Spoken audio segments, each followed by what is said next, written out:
Collie Training Journal, day 197. Collie Spear Practice. Today, I needed to practice. I was exhausted.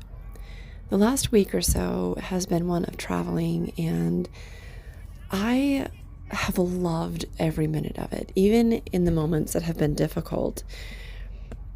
But today, I needed to practice. My body was exhausted.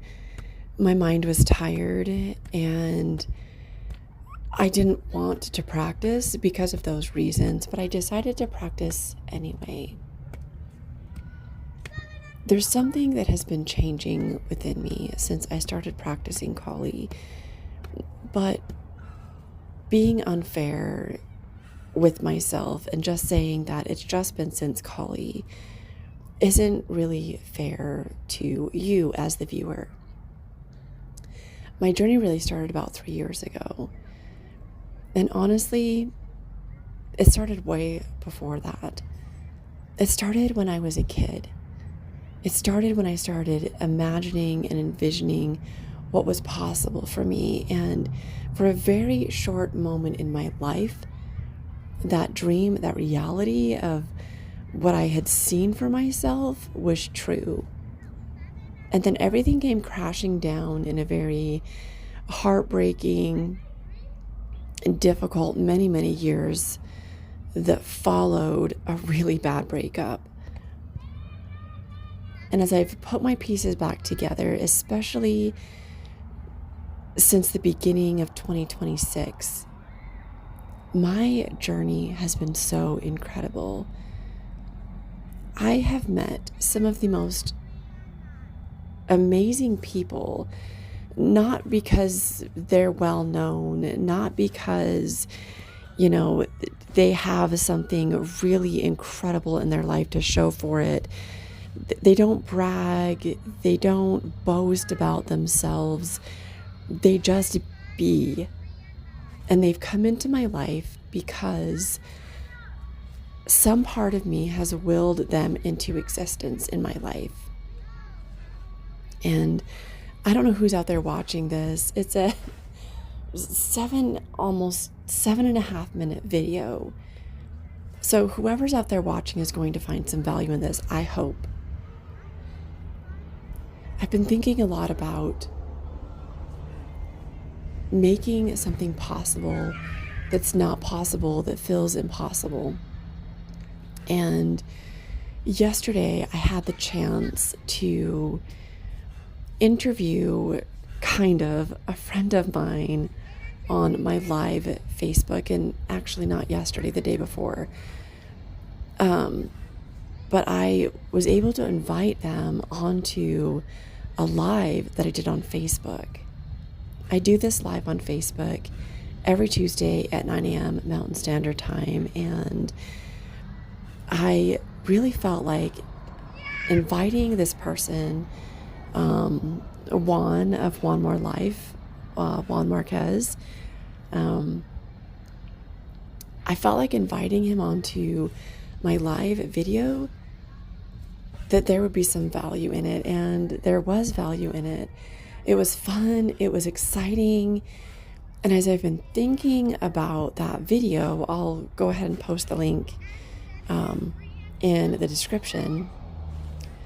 But as I've been thinking about that live and thinking about how much fun it was and how exciting it was, it just makes me want to do it again and again and again. And what I've been thinking about tonight, as I'm doing this voiceover for my video, is how can I make that a full-time job for myself?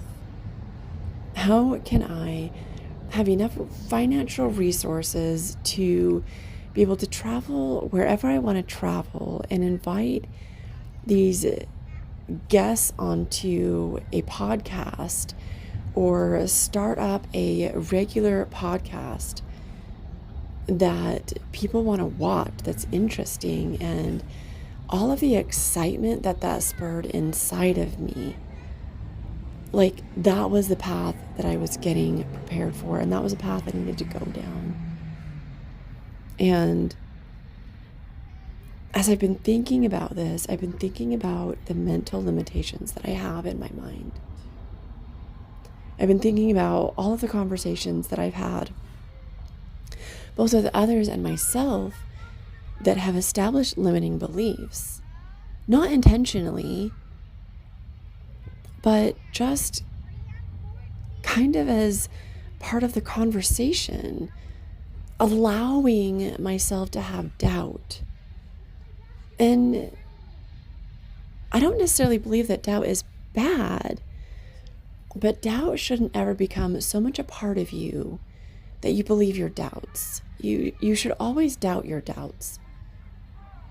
Even though your doubts are there as a safety mechanism, don't allow your doubts to negatively change the course of your life. They're going to be there. Be transparent with yourself, because there's nobody that you can be more transparent with than yourself. But have conversations with yourself that you wish you could have with other people. Be so real with yourself that you have nothing to hide. You always have somebody there to talk to. And as a woman who believes strongly that there is a God and that He listens and that He wants what is best for us, there's always a God. God is always there to listen and hear you. Something that has been so prominent over the last week or so is that I have really worked hard to tune in to my inner self, into God, into spirit, and try to know and follow what that voice, what that guidance is trying to tell me, and the path it's trying to take me down. And I think that's why I've been so exhausted today, because I've worked so hard at trying to listen to that voice and tune into it. It's been a powerful experience. Thank you for watching. We'll see you tomorrow.